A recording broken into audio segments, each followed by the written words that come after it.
छूटेंगे। सत्य सत्य बोलने में क्या जाता। सीता जी को ध्यान आया, हाँ मैंने एक गलती करी थी, जो फूल आए थे उसमें से मैंने पुष्प को सूंघ लिया था। भगवान राम को बिना दिए, राम जी के बिना सुगंधित लिए मैंने सूंघ लिया। अब क्या करूं? अब बोलो क्या करा।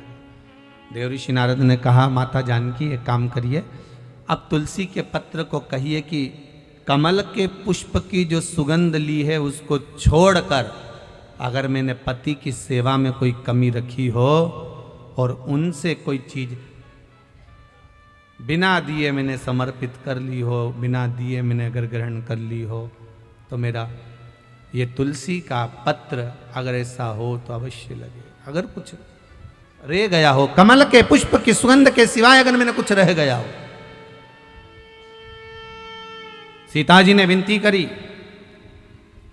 तुलसी का पत्ता उड़ा, उड़कर वापिस पुनः उसी डाली में वापिस लग गया, वापिस लग गया। देव ऋषि नारद से माता जानकी जी ने कहा, अब तो आप भोजन करेंगे ना मेरे हाथ का?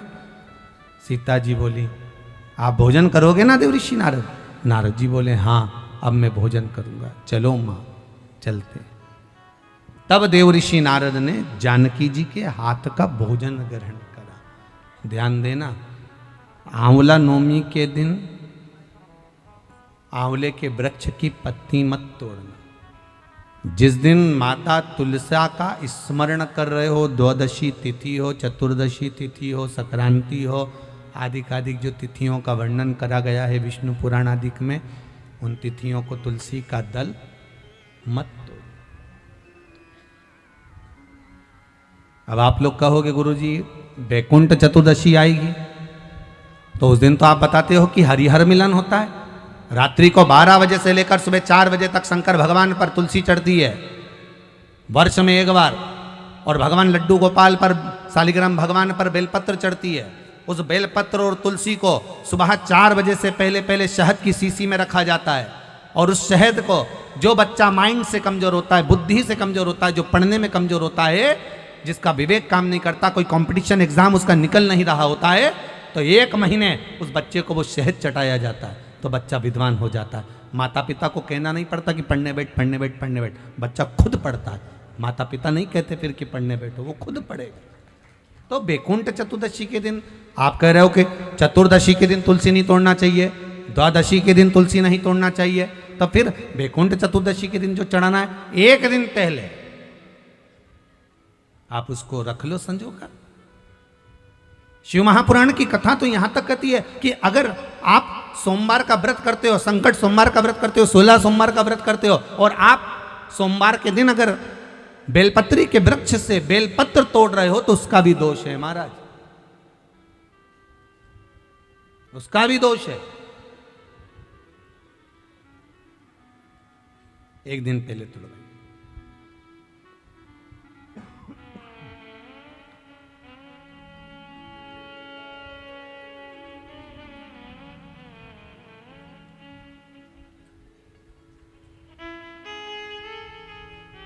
कई लोगों की तो आदत रहती है, आज सोमवार है आज ही पत्ती तोड़वाएंगे, उसका दोष लगता है।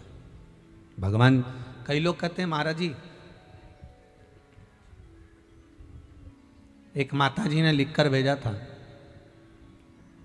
व्हाट्सएप पर भेजा हुआ था समिति के, कि गुरुदेव हम सारे उपाय करते हैं, इसके बाद भी हमको तकलीफ क्यों रहती है? कारण क्या है उसका? उसका कारण कोई दूसरा नहीं। देवताओं पर कभी दोष मत देना, कारण हमारा अपना होगा कि हमारा कार्य क्यों नहीं हो रहा, उसका कारण हम खुद हो सकते, हम खुद हो सकते। भगवान क्यों नहीं मिलता, उसका कारण हमारा खुद का है। जैसे मान लो कोई तुमसे कहे कि भैया देखो ये सामान मिला ना, और ये सामान मिला कर ये औषधि तैयार करना, और औषधि में तुम ये नींबू निचोड़ लेना, और नींबू निचोड़ कर जब तुम खाओगे तो तुम्हें आराम लग जाएगा, जब तुम पाओगे तो तुम्हारा रोग, तुम्हारी बीमारी है वो समाप्त हो जाएगी। अब तुमने तो खाया, उसके बाद भी तुम्हारा रोग समाप्त नहीं हुआ, बीमारी समाप्त नहीं हुई, तो तुम क्या कहोगे? उसने तो गलत बता दिया। बोलोगे कि नहीं बोलोगे? तो वो पूछेगा क्यों?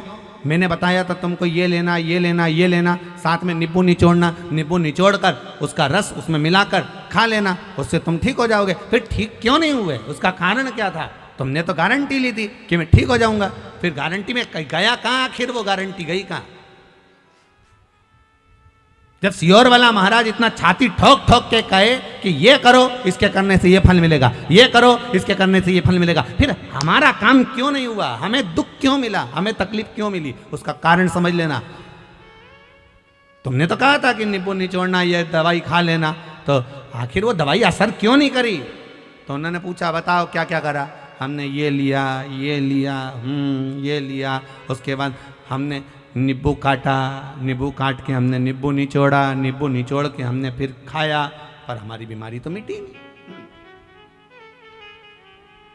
सबकी बीमारी मिट गई, फिर तू क्यों रह गया? भगवान शंकर ने सबका सुना, फिर तू क्यों रह गया? तुझे दुख क्यों आ गया? तुझे तकलीफ क्यों आ गई? फिर से बता कि मैंने ये डाला ये डाला ये डाला, नींबू निचोड़ा, फिर उसको खाया, पर मुझे आराम नहीं लगा। उसका कारण क्या है? तो फिर जिसने दवाई बताई थी उसने पूछा ये बता कि तूने नींबू निचोड़ा तो कैसे निचोड़ा? कि ऐसे ही निचोड़ा। नहीं नहीं, नींबू तूने निचोड़ा तो निचोड़ा कैसे? अरे तो उसको काटा। अच्छा, तो काटा कैसे? कि लोहे के चक्कू से काटा। बस दवाई वाले ने कह दिया वो चक्कू जो था ना वो लोहे का था, और लोहे के चक्कू का जो उसमें पदार्थ लग चुका था, और लोहे के चक्कू का उसमें जो जंग था वो आ गया था, और वो निचोड़ने पर पूरी दवाई का नाश कर दिया, इसलिए तेरा काम नहीं हुआ। नींबू निचोड़ना था तो जैसे लोग वो कांदा नहीं रहे, कांदा कैसे फोड़ दे, ऐसे नींबू को फोड़ के और उसका रस निकाल कर, वो प्याज होता ना, प्याज को काट की जगह ऐसे फोड़ दिया, अब उसका रस निकाल कर तो जो नींबू का रस निकाल कर घोट के पी। अब की बार उसने वही करा, ना चक्कू से काटा ना तलवार से काटा, उसने नींबू को डोचा, उसका रस निचोड़ा, खाया, वो ठीक हो गया, हो गया, रोग समाप्त।